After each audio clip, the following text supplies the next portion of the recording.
Repairing a vacuum breaker on a Woodford outdoor wall faucet.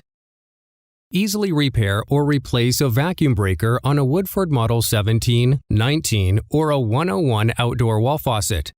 The only tools needed for the simple repair are channel locks and a flathead screwdriver.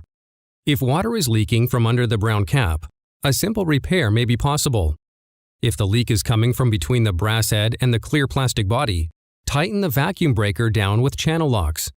To determine if this happens, take a flathead screwdriver and pop the cap off by prying under the lower edge of the cap, then tighten down the vacuum breaker body with your channel locks. This should stop the vacuum breaker from continuing to leak. Replacing a vacuum breaker on a Woodford outdoor wall faucet. If the leak doesn't stop or is coming from the top area of the vacuum breaker body, then replace the vacuum breaker with a vacuum breaker repair kit. The kit includes a new cap, body, and float. First, unscrew the plastic body by using your channel locks and rotate counterclockwise. Then pull out the float. Replace the old float with a new float.